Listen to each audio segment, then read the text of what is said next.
दोस्तों, आज हम आपको सुनाने जा रहे हैं एक दिलचस्प और सीख देने वाली कहानी जो बगदाद और खलीफा हारून रर रशीद से जुड़ी है। ये कहानी हमें बताती है कि असली बादशाहत इंसाफ और रियाया की खिदमत से कायम रहती है। तो आइए चलते हैं इस सफर की हूं। बगदाद अपनी अजमत और शान और शौकत के बाइस दुनिया भर में मशहूर था। अब्बासी खिलाफत का सबसे रोशन दौर खलीफा हारून रर रशीद के जमाने में था। बगदाद की गलियां इल्म ओ अदब का मरकज थीं। काफिले यहां से गुजरते तो अपने साथ इल्म, तिजारत और तमद्दुन ले जाते। हारून रर रशीद अपनी सखावत, अदल और इल्म दोस्ती की वजह से मशहूर थे। कहा जाता है कि एक दिन हारून रर रशीद ने फैसला किया कि वो भेस बदलकर रियाया के हाले अहवाल मालूम करें। वो अक्सर वजीर जाफर बर्मकी और अपने कगाजी के साथ सादा लिबास में निकल जाया करते थे ताकि हकीकत का इल्म हो सके। उस दिन वो बगदाद के करीब एक गांव पहुंचे। वहां एक किसान खेतों में हल चला रहा था। गर्मी सख्त थी, मगर किसान मुसलसल काम कर रहा था। हारून रशीद करीब गए और किसान से पूछा, भाई, तुम ये सब किसके लिए कर रहे हो? इतनी मशक्कत में क्या हासिल होता है? किसान ने पसीना साफ करते हुए कहा, हम जैसे लोग मेहनत करते हैं ताकि हमारे बच्चे भूखे न सोएं। बादशाह महलों में रहते हैं, मगर हमारी हड्डियों के पसीने से अगर बादशाह खुद तुम्हारे सामने आ जाए तो तुम उससे क्या कहोगे?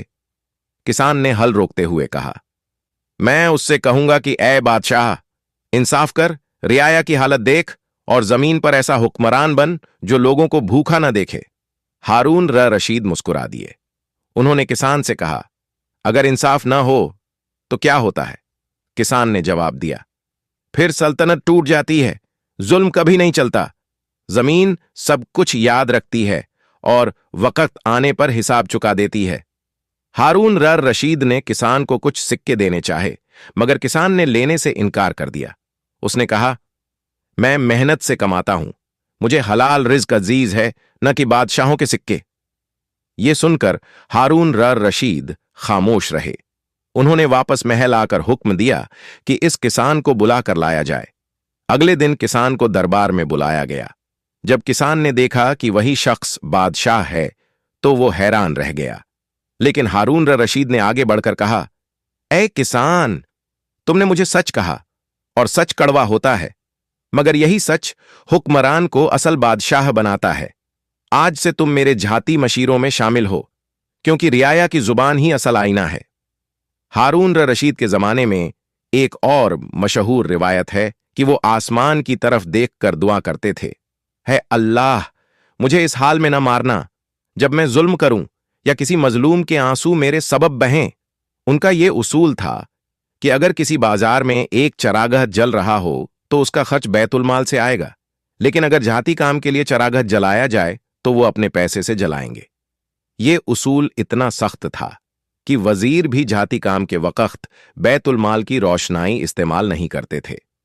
कुछ अरसा बाद वही किसान बगदाद आया। उसने देखा कि दरबार में इंसाफ हो रहा है। अमीर और गरीब सब एक कतार में खड़े हैं, किसी को अलग रियायत नहीं। किसान खुश हुआ और कहने लगा, बादशाह सलामत, आपने मेरी बात दिल से लगा ली। यही वजह है कि बगदाद आज इल्म और दौलत दोनों में दुनिया की सबसे बड़ी सल्तनत है। हारून रशीद मुस्कुराए और कहा, नहीं बाबा, ये तुम्हारा नहीं, अल्लाह का एहसान है। लेकिन तुमने मुझे याद दिलाया कि बादशाह वही कामयाब है जो अपनी रियाया की बात सुनता है। उम्मीद है आपको यह कहानी पसंद आई होगी। ऐसी और दिलचस्प और सीख देने वाली कहानियों के लिए हमारे चैनल कहानी रैंग टीवी को सब्सक्राइब करें। वीडियो को लाइक और शेयर करना न भूलें। शुक्रिया।